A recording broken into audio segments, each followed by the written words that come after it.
and we are talking about the Obi-Wan Kenobi show today. It's nice to have Ewan and Hayden back together, and it feels like, I don't know, it feels like we're watching the first, the prequels again. Yeah, it's so good.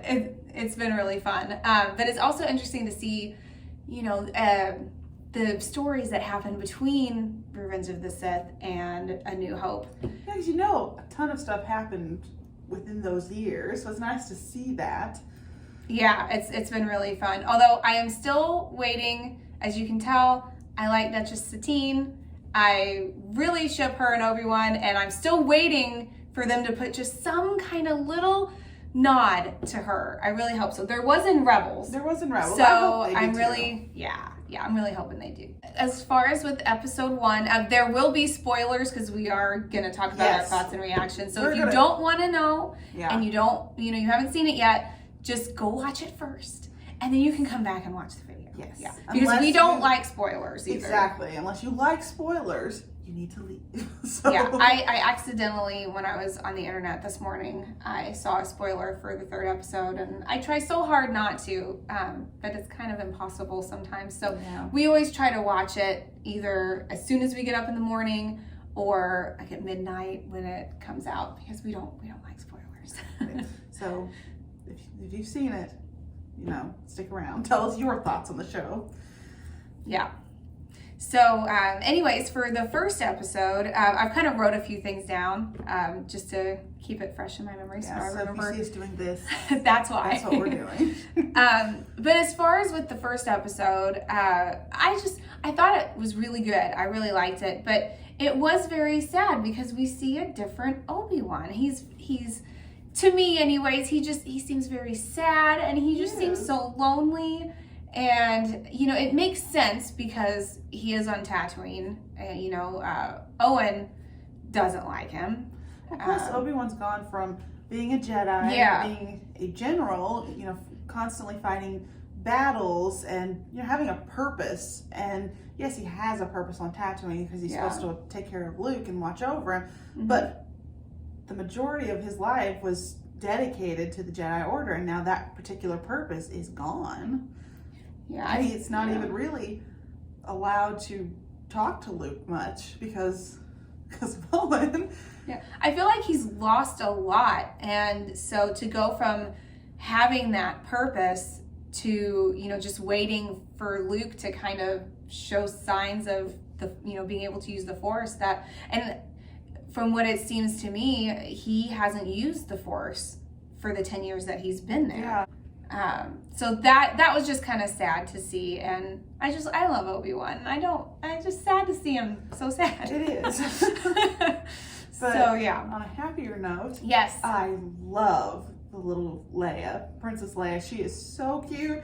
She's spot on. I love Princess Leia. I've always loved her. She's exactly what I thought a young Leia would be like. I think she's great. She's just spunky and sassy, good. Just like Carrie Fisher. Yeah, and Alderaan is gorgeous. Oh, it's so pretty. And what is Bale's wife's name? Breha. Her dress, pants, outfit is amazing. It's so pretty. Once we learn how to sew and make our own cosplays, that's a must. And I just like the dynamic too, the relationship with Leia and her parents, and it's fun to see them as a family because in the shows we don't ever see them together, and it's nice to see them together. Yeah, I mean we do, but Leia's still a baby, so. Well, yeah, but you like this, where Leia can talk to them. Yeah, it was very interesting too that we had noticed there is another Jedi who.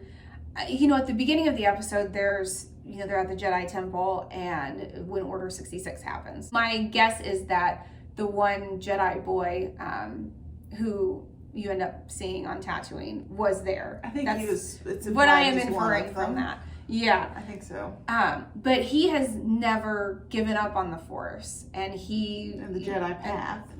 He still uses his abilities for good. He's still trying to take care of people as much as he can, even though he's still on the run from Inquisitors, which is kind of different from what Obi-Wan has been doing. He's not been using the Force. He's been trying to stay hidden.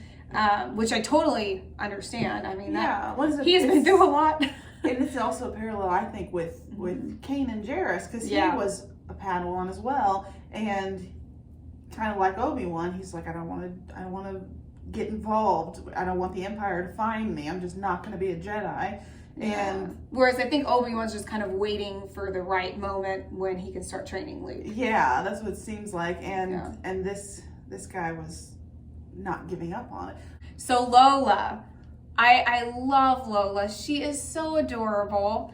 I'm gonna have to buy a little Lola. I've heard that they have little Lolas that are going to go on sale in the fall or summer. Yeah, I've heard that they're like gonna release one, so I know that's a must. Yeah, we'll probably end up with one. And then we'll just do a review for you guys. It's all for the channel. I think that's pretty much it for episode 1. Yeah. So on to episode 2. So, I don't know, one of the things that stood out to me was the clone being there. Yeah. And I wish I knew his name because I don't just like calling them clones. I don't know who that clone was. Yeah, it would have been nice to have known who it was. But I thought that was a really sweet moment because Obi-Wan was always so nice to the clones and always treated them as individuals and not just, like clones like most people did. Yeah, they're not just robots. They're droids. They are people. Yeah, so that was a really sweet moment, even though it was sad. It was so sad. Yeah. I love the clones. You blame the Clone Wars for that. I love the clones.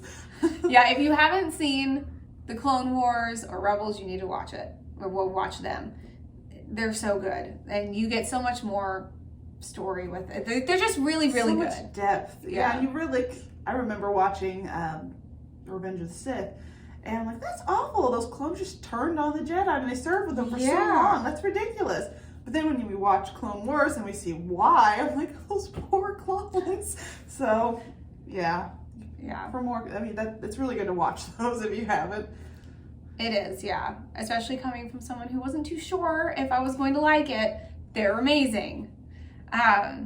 But as far as with, seeing Obi-Wan use his powers again was really cool. Being able to use the Force again. Yeah. That was really fun because it is something that, I think would be difficult. He had to make that split decision. Yeah.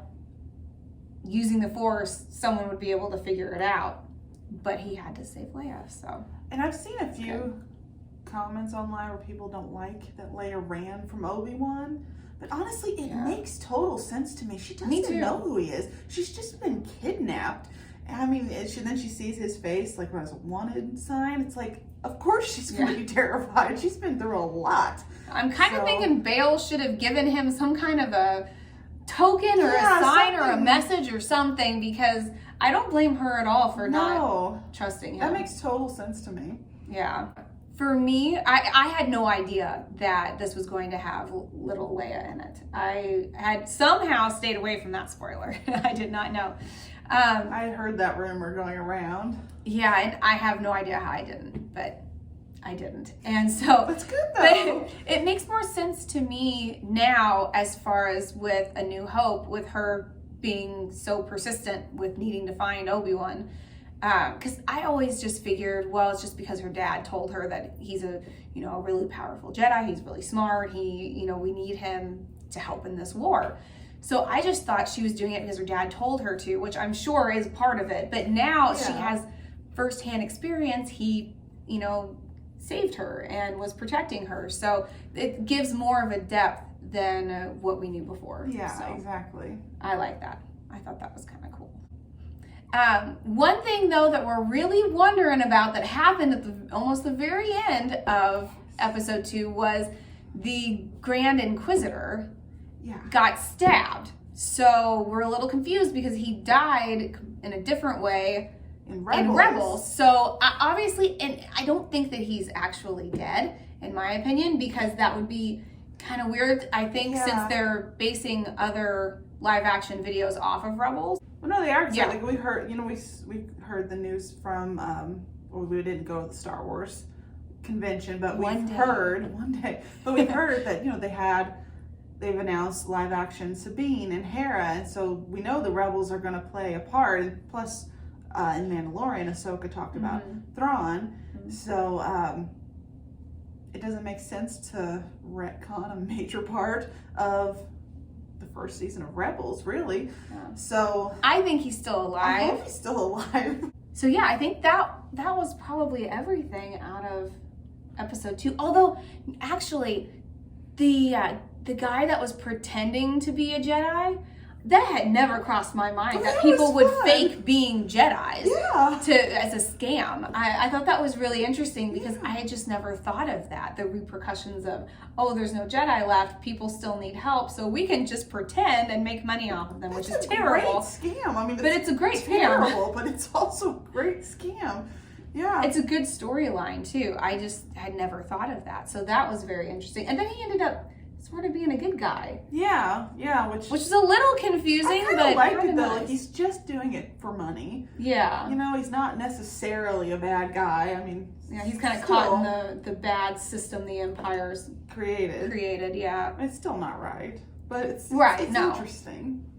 But as far as with episode 3, guys, this one was intense. It was very intense, but it was so good. Being able to see Vader and his outfit was just like, oh, he's back. Oh my gosh, there's nothing as iconic as Darth Vader. I mean, anytime he's on the screen, it's just wow. Yeah, and he is back for revenge. Yes. I mean, oh my goodness. When you see Vader come on the screen and you can see Obi-Wan and then Vader's lightsaber turns on and it's just like red kind of fills the screen. It was just so cool. And scary because I love Obi-Wan and I know he's okay, but you don't know what's going to happen, and it was really intense and really sad. I knew that Vader hated him, but as far as to throw him into fire, I didn't realize that was going to happen. Definite revenge. Yeah, I didn't realize that was going to happen. So that was the most intense, scary moment of the show. Yeah, and it looks like Reva's got Leia now, and then come on. Scary. Like, you can't leave it like this. I know, that's a mean cliffhanger. Make us wait a week. It was a good cliffhanger. Oh, it was a great cliffhanger. And I like Reva, too. I do, too. Obviously, because of Rebels, we knew the Grand Inquisitor, the fifth brother. But I really like Reva. It's nice to see a villain who's a villain. It's nice to see a villain who's just, she's looking out for number one. Yeah. She knows what she wants, and she's going to do whatever it takes to get it, and I like that. Yeah. I don't always want to feel bad for the villain. Sometimes, like Darth Vader, you just want to dislike Darth Vader, even though you love him, because he's so mean. But he has a tragic backstory. She may have one too. Yeah. But it's just nice to have that. And tragic backstory is fine. As long as at some point in their journey as a villain, they act like it, Yeah. I like the conviction. I think she's pretty cool, and I cannot wait to see what happens. Another thing that I thought was interesting, because it seems like, we all know Tatooine's like the middle of nowhere. And so Obi-Wan's been stuck there for a long time. He's not really in contact with many people. And you can kind of see where he would feel alone and kind of cut off from everyone, especially if he's kind of cut himself off from the Force and he's not using it like before. Which makes total sense. But in the 3rd episode, he meets that girl. I don't know names, but she's in the Empire, but she's actually working for the good guys, which was awesome. I loved that twist because I did not see that coming. No, I didn't either. And then the name drop of Quinlan Voss, that was fun too. And it's nice to see him, the Jedi always were helping people, like protecting people, helping people. And it kind of seems like that was a moment where he saw, okay, well, regular people have started to stand up against the Empire. They're not just waiting for someone to help them.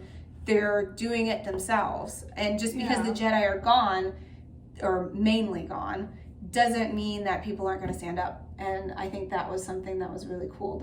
He feels like he's not alone now, or a little bit more.